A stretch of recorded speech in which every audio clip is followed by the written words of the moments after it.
The morning mist hung over the Arakan hills like a burial shroud, and through it, gunner Thomas Whitaker could hear the distant rumble of engines moving south along the Mayu Range.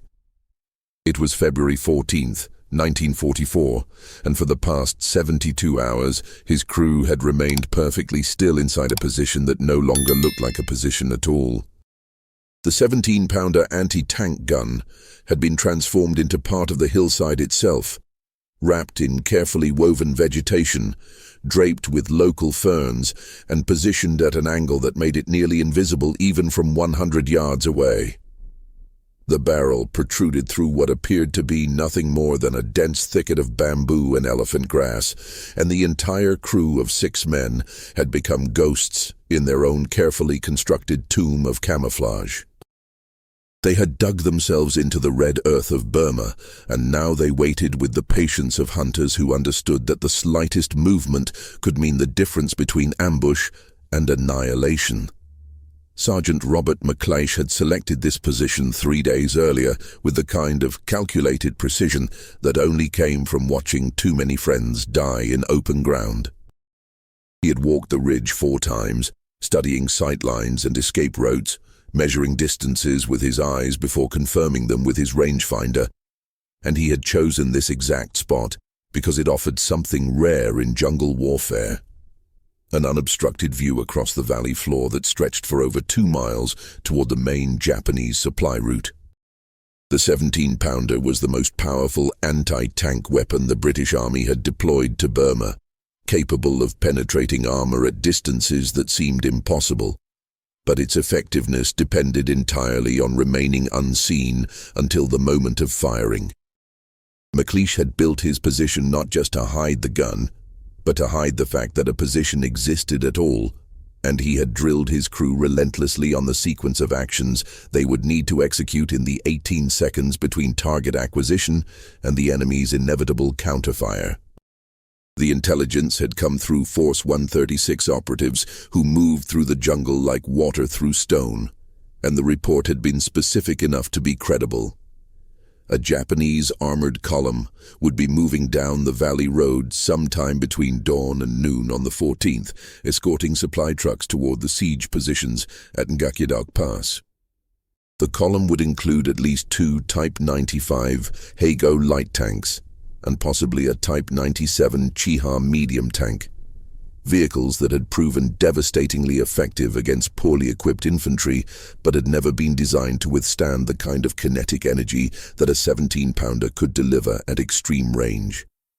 McLeish's orders were clear and brutal in their simplicity: destroy the lead tank, create chaos, and withdraw before Japanese artillery could zero in on his position. No heroics, no extended engagement, just one perfect shot from a distance so great that the enemy would never know where death had come from. If you're watching this from your city right now, thinking about what it means to wait in absolute silence while your enemy approaches, take a moment to subscribe to this channel, leave a like on this video, and comment below telling us where you're watching from. Because this story is about to reveal exactly how 6 men with 1 hidden weapon changed the mathematics of an entire campaign in a single morning of calculated violence.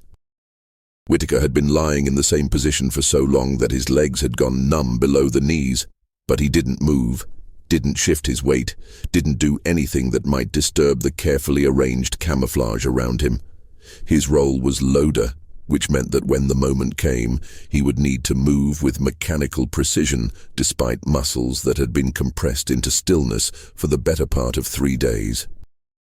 The ammunition had been positioned exactly 14 inches from his right hand, each round cleaned and checked 6 times, each one ready to be loaded in the 3.7 seconds that McLeish had determined was the absolute maximum they could afford between shots.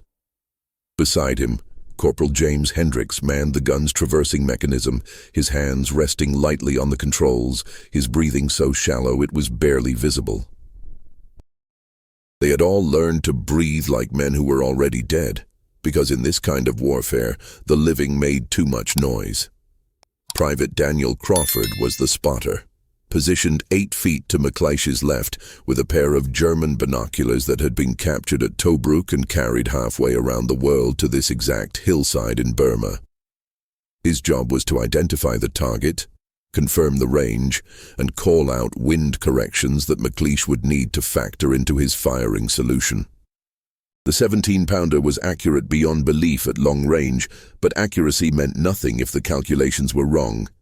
And Crawford had spent the last 2 months learning to read the valley wind patterns like a farmer reading weather signs. He knew that the morning thermals would create a crosswind from left to right between 0600 and 0800 hours, shifting to a headwind as the sun burned through the mist, and he had memorized 23 different correction factors based on time of day and temperature variations. His role required no physical strength, only the ability to see what others missed and translate observation into numbers that could kill. Lance Bombardier William Ashford handled the breach mechanism, his entire existence reduced to a single repetitive motion that he had practiced 11,000 times until it had become purely instinctual. Open breach, accept round, close breach, step clear, repeat. The timing had to be perfect because the 17-pounder's recoil was violent enough to break bones if someone was standing in the wrong position, and the noise of firing would be so overwhelming that verbal communication would become impossible the moment Macleish pulled the trigger. Everything had to flow like choreographed machinery, each man moving in his assigned pattern without hesitation or confusion, because hesitation in this position meant death, not just for the hesitant, but for everyone in the crew. They had rehearsed the sequence in complete darkness, had practiced it while exhausted, had drilled it until the movements existed in muscle memory deeper than conscious thought. The sixth man was gunner Michael Preston, positioned behind the gun with his hands on the trails, ready to help traverse the weapon if a second shot became necessary. His secondary role was to watch their escape route, to monitor the narrow track that led back through the jungle to their fallback position 300 yards to the north, and to give the signal if Japanese infantry appeared on their flanks before they could withdraw. Preston had written a letter to his wife the night before they took up this position. A letter that currently rested in his breast pocket with instructions to be mailed only if he failed to return. And in that letter, he had tried to explain what it felt like to wait for violence, with the certainty that violence was coming. He had written about the strange peace that existed in the moments before combat, the way time seemed to stretch and compress simultaneously, and the realization that fear was not the opposite of courage, but simply its constant companion. The letter had taken him 4 hours to write, and he had sealed it with hands that trembled not from fear, but from the effort of putting truth into words. Macleish checked his watch without moving his arm more than 2 inches. 0743. The column was late, which meant either the intelligence had been wrong, or the Japanese had delayed their departure for reasons unknown. Late was acceptable. Late meant the crew could maintain position for another 3 hours before dehydration and muscle fatigue would force them to abort the mission and withdraw. What Macleish could not accept was the possibility that the enemy had changed routes entirely, that all this preparation and waiting would amount to nothing more than 3 days of discomfort followed by a quiet retreat. He had positioned this gun with the understanding that one perfect shot could disrupt an entire supply line, could force the Japanese to reroute their convoys through more vulnerable terrain, could buy the besieged defenders at Nyakidauk another week of survival. War at this level was not about grand battles or sweeping maneuvers, but about small groups of men making small victories that accumulated into strategic advantage, and Macleish had volunteered for this mission because he understood that importance and was willing to bet his life on 18 seconds of perfect execution. Crawford's hand moved in a pre-arranged signal. Contact, 2 fingers extended, then a fist, then a sweeping motion toward the valley floor. Enemy column approaching from the north, moving slowly, distance approximately 3,000 yards. McLeish lifted his head by fractions of an inch until he could see through the narrow gap in the camouflage that served as his observation port. The mist was beginning to burn off, and through the thinning vapor he could see movement on the valley road, a dark line of vehicles crawling south like insects following a scent trail. Crawford's fingers moved again, more precisely this time.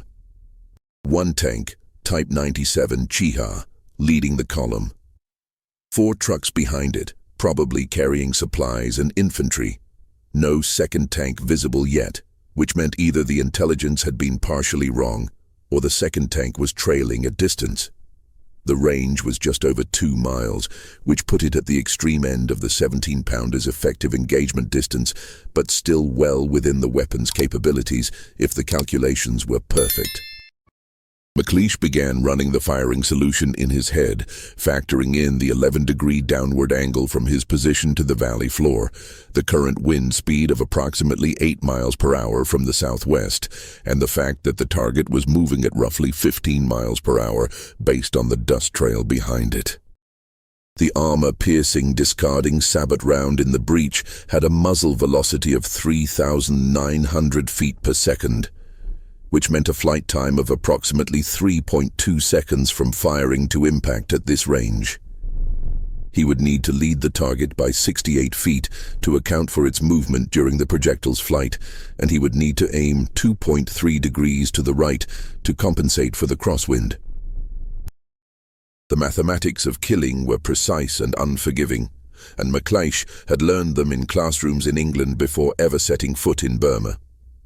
The tank continued its steady approach, growing larger in McLeish's field of view with each passing minute. At 2,000 yards, he could make out individual details through his sight. The commander's hatch was open, suggesting that whoever was inside felt secure enough to risk exposure for better visibility. The tank's main gun was a Type 97 57mm, dangerous against infantry and light vehicles, but nearly useless against properly positioned defensive positions. What made the Chiha dangerous was not its firepower, but its presence. The way it allowed Japanese infantry to advance with the psychological support of armor, the way it disrupted defensive lines simply by existing.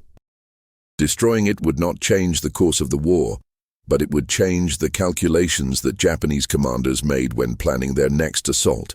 And in a campaign being fought across hundreds of miles of jungle, those small changes accumulated into survival. Crawford held up 3 fingers. Range, 1,800 yards. McLeish made a minute adjustment to the gun's elevation, rotating the handwheel precisely 1/4 turn counterclockwise. The crosshairs of his sight now rested on a point 68 feet ahead of the tank's current position, leading it like a hunter leads a moving deer. His finger rested lightly on the firing lever, not quite touching but close enough that the final motion would require only the slightest pressure. He took a breath, released half of it, and held the rest in his lungs to minimize the movement of his chest.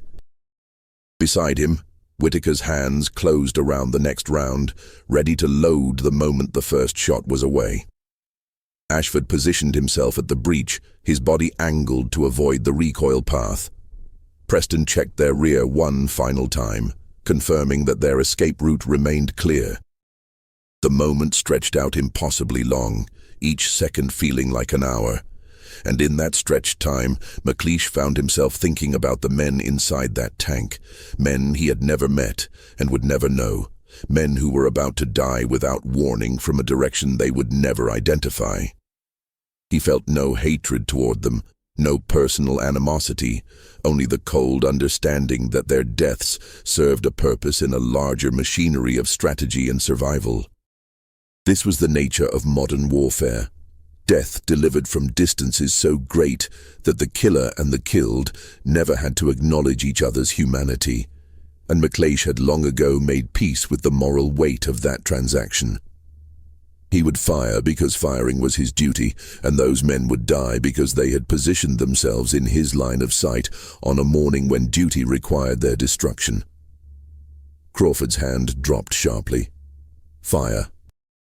McLeish squeezed the firing lever with steady pressure, and the world exploded into noise and light and violence.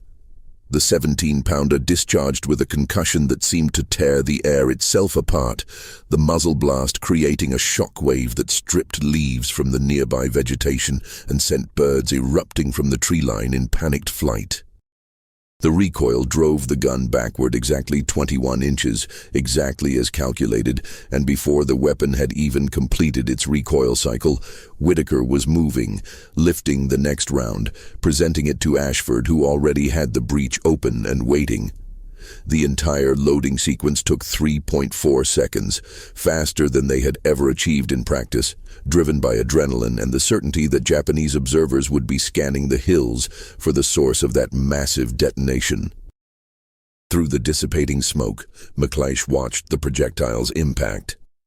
At 3.2 seconds of flight time, the armor-piercing round struck the Chiha's frontal armor at a velocity that turned solid steel into something more like liquid.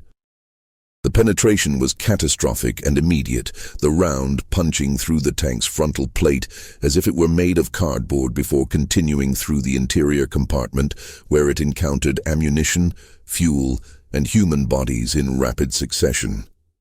The tank didn't explode in the dramatic way that Hollywood would later portray such destruction. Instead, it simply stopped moving, wreathed in smoke, and then a secondary explosion lifted the turret 3 feet off its mounting before it settled back down at an awkward angle. The commander, who had been visible in the hatch, vanished in that moment, and whatever had happened inside that steel box would remain unknown to everyone except the men who had died there. The convoy behind the destroyed tank erupted into chaos.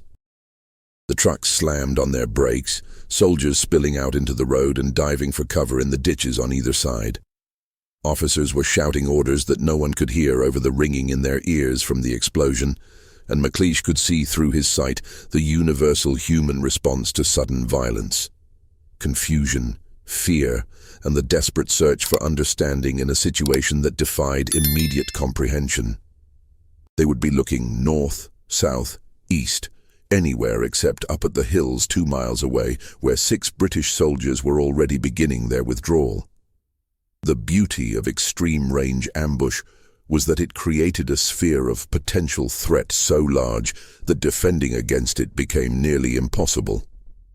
McLeish gave the signal to withdraw, a simple downward motion of his fist, and the crew moved with the same practiced efficiency that had defined their firing sequence. Preston abandoned his position first, moving low and fast toward the escape route. Hendricks and Ashford followed 3 seconds later, carrying the breech block which they had removed to render the gun temporarily inoperable if discovered. Crawford gathered the empty shell casing and moved out next, leaving no evidence of exactly what weapon had been used. Whitaker followed, carrying 2 rounds of ammunition that they hadn't needed but couldn't leave behind. McLeish came last, pausing only long enough to pull a camouflage net back over the gun's barrel. A final gesture of concealment that might buy them an extra few minutes if Japanese infantry came searching. The withdrawal route took them through a prepared trail that wound through the densest part of the jungle. A path that would be nearly impossible to follow for anyone who didn't know it existed. They moved in single file, maintaining noise discipline even though the likelihood of immediate pursuit was low. Japanese doctrine in Burma had become increasingly cautious after earlier casualties from British ambushes, and McLeish was betting that the column commander would prioritize security and medical evacuation over aggressive counter-ambush operations. The bet paid off. They reached their fallback position without contact, and from there they continued another 2 miles north before finally allowing themselves to slow their pace and acknowledge what they had accomplished. Lieutenant James Fitzgerald was waiting at their rally point, a pre-designated clearing where he had maintained radio contact with battalion headquarters throughout the operation. He watched the 6-man crew emerge from the jungle with expressions that mixed exhaustion and satisfaction, men who had executed a perfect mission and lived to tell about it. Fitzgerald had monitored the Japanese radio traffic immediately following the strike, and though he couldn't understand the language, the tone and volume of transmissions had told him everything he needed to know. The enemy was confused, angry, and most importantly, cautious. They had halted their entire convoy to search for threats that might not even exist anymore, buying the defenders at Ngakiadok Pass time they desperately needed. McLeish's after-action report, written that evening in pencil on water-stained paper, contained exactly 173 words describing the technical aspects of the engagement: range, weather conditions, firing solution, impact assessment, and withdrawal sequence. What it didn't contain, because military reports rarely do, was any mention of the 72 hours of motionless waiting, the weight of killing men from a distance so great they couldn't fight back, or the strange mixture of relief and emptiness that came from executing violence with perfect precision. McLeish had learned early in the war that reports documented facts while letters home documented feelings, and he had stopped trying to combine the 2 years earlier when he realized that no amount of explanation could bridge the gap between those who had done this work and those who hadn't. The 17-pounder that McLeish's crew had positioned so carefully would remain in place for another 11 days before a recovery team could safely extract it under cover of darkness. During those 11 days, Japanese patrols passed within 300 yards of the position on 4 separate occasions, searching for the weapon that had destroyed their tank, but the camouflage held and the gun remained undiscovered. When the recovery team finally dismantled the position, they found that McLeish had constructed it so thoroughly that even they had difficulty locating it, despite having the exact coordinates. The sergeant had turned camouflage into a form of engineering, and his methods would be studied and replicated at British training facilities for the remainder of the war. The impact of that single shot resonated far beyond the immediate tactical victory. Japanese convoys along the Mayu Range began traveling at night despite the increased difficulty, accepting the challenges of dark navigation over the risk of long-range ambush. Their movement speeds decreased by an estimated 43% according to Allied intelligence assessments, which meant that supplies reached the front lines slower and in smaller quantities. The siege at Ngakiadok Pass, which had seemed on the verge of collapse in mid-February, held through March and eventually broke when Japanese forces withdrew due to supply shortages. The connection between McLeish's single shot and that eventual withdrawal was indirect and impossible to quantify precisely, but it existed nonetheless, one small link in a chain of causation that determined the outcome of an entire campaign. Whitaker would later write in his diary on March 3, 1944, "We waited 3 days to fire one shot that lasted maybe 5 seconds from trigger pull to impact. 5 seconds to change everything. I still don't know the names of the men in that tank, and I suppose I never will. Strange to think that the most important thing I'll probably ever do in this war happened so fast that I barely had time to register it was happening."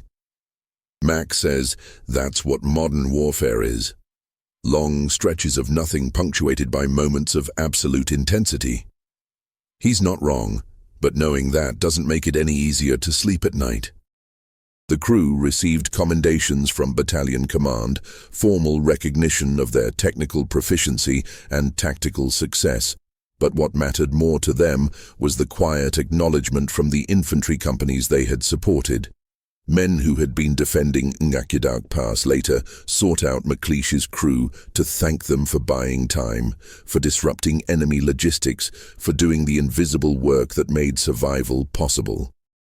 Those conversations were brief and awkward, because soldiers rarely know how to thank each other for staying alive. But they carried weight that no official commendation could match. War created strange bonds between men who would never otherwise have met. Connections forged in shared understanding of what it meant to face death and keep functioning anyway. Crawford, whose role as spotter had been crucial to the mission's success, would survive the Burma campaign only to be killed in Italy 8 months later, when his jeep struck a landmine outside Monte Cassino. Preston returned to England in 1945 with a letter to his wife still in his breast pocket, now creased and worn, but never sent because he had survived to deliver his feelings in person. Ashford lost 3 fingers on his left hand to a mortar fragment in April 1944, but continued serving as an instructor, teaching other crews the breech-loading techniques he had perfected through 11,000 repetitions. Hendricks transferred to armored reconnaissance and ended the war as a lieutenant, carrying forward the lessons about positioning and patience that McLeish had drilled into him. McLeish himself remained with anti-tank operations throughout the Burma campaign, accumulating a record of 14 confirmed vehicle kills across 18 months of continuous deployment. He never achieved another shot as technically perfect as that February morning ambush. But perfection proved unnecessary when competence and persistence could accomplish the same strategic goals. After the war, he returned to his pre-enlistment career as a surveyor in Yorkshire, applying his talent for calculating distances and angles to civilian infrastructure projects that built rather than destroyed. He rarely spoke about Burma, and when he did, it was usually to discuss technical details rather than emotional impact. The language of ballistics and positioning serving as a shield against memories that might otherwise have overwhelmed him. The 17-pounder gun that fired that shot was eventually returned to England and decommissioned in 1946, its barrel worn beyond safe operating limits by the cumulative stress of combat operations. The weapon had served throughout the Northwest Europe campaign after Burma, destroying German armor in France, Belgium, and into Germany itself, accumulating a combat record that spanned multiple theaters and years. No one bothered to mark which specific gun had achieved the 2-mile ambush in Burma, because by 1946 such distinctions seemed irrelevant compared to the larger accomplishment of having survived the war at all. The weapon was scrapped for metal, its atoms dispersed into post-war industrial production, transformed from instrument of killing into raw material for reconstruction. The valley where the ambush occurred remained contested territory for another 14 months after McLeish's crew withdrew, changing hands 3 times as Allied and Japanese forces struggled for control of the Arakan region. The destroyed Chiha tank sat beside the road for weeks before being pushed into a ravine to clear the route for subsequent traffic, and there it remained, slowly being reclaimed by jungle vegetation until it became just another piece of wartime debris in a landscape scattered with the material remnants of industrial violence. By 1950, local farmers had returned to cultivating the valley floor, and the war became memory rather than present reality, stories told by those who had survived to those who needed to understand. The strategic lessons from that February morning ambush were documented in British Army tactical manuals, specific chapters devoted to extreme-range anti-tank engagement and the integration of camouflage with long-duration position occupation. Young officers at Sandhurst studied McLeish's approach to position selection, learning to think about concealment not as an afterthought, but as the foundation of effective ambush operations. The 17-pounder's capabilities at extended range became standard doctrine, informing how subsequent anti-tank weapons were designed and deployed. The technology evolved, but the principles remained constant: patience, precision, and the understanding that in modern warfare, the side that sees first often kills first. What McLeish and his crew had demonstrated on that hillside in Burma was not superhuman courage or exceptional violence, but rather the power of meticulous preparation combined with technical expertise. They had turned the mathematics of ballistics into operational reality, bridging the gap between theoretical capability and battlefield execution through countless hours of training and rehearsal. The shot itself lasted less than 4 seconds from firing to impact, but those 4 seconds represented the culmination of years of development, months of deployment, weeks of planning, and days of patient waiting. Modern warfare had become a strange combination of extended boredom punctuated by moments of extreme technical proficiency, and success belonged to those who could master both the waiting and the execution. The Japanese tank commander whose death initiated the chaos that morning remains unidentified in historical records. One of thousands of casualties whose individual stories were lost in the larger narrative of strategic movements and campaign outcomes. He had followed his orders, led his convoy with reasonable caution given the information available to him, and died without warning from a direction he had no reason to suspect contained threats. His death was neither heroic nor cowardly, neither particularly meaningful nor completely meaningless, but simply one more transaction in an accounting system that measured progress in destroyed vehicles and disrupted supply lines. War reduced human lives to tactical calculations, and McLeish's perfect shot was perfect precisely because it achieved its tactical objective with maximum efficiency and minimum risk to friendly forces. The crew reunited only once after the war in 1953, when Whitaker organized a gathering at a pub in Manchester. 5 of the 6 men attended, Crawford being absent due to death rather than choice, and they spent an evening discussing everything except the war until the very end. McLeish finally raised his glass and offered a simple toast: 2 perfect shots and imperfect memories. They drank to that, understanding that some experiences created bonds that required no explanation, because explanation would have diminished what they had shared. The story of that February morning survived in military history as a brief example of extreme-range anti-tank effectiveness. What remains most striking is not the tactical brilliance, though that was genuine, but what it represented about warfare's evolution into something increasingly technical and impersonal. McLeish never saw the faces of the men he killed. He saw a target, calculated a solution, and executed with the same precision he would later apply to civilian surveying. Preston's letter captured this dissonance perfectly. I helped kill men I never saw, from a distance so great they couldn't possibly have threatened me personally. That should make it easier, I think. But somehow it doesn't. The 17-pounder ambush represented both the culmination of artillery development and a preview of modern warfare's trajectory toward precision strikes.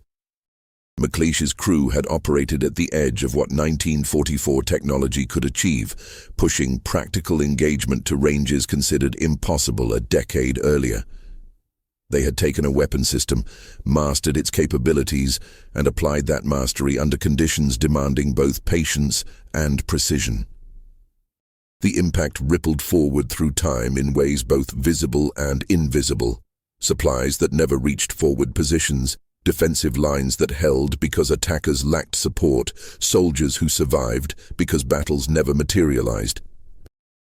Somewhere in that web of cause and effect, one perfect shot from 2 miles away connected to outcomes extending far beyond its immediate tactical impact, proving that war is fought by individuals but decided by systems, and that technical excellence, applied at the right moment in the right location, could alter the course of an entire campaign.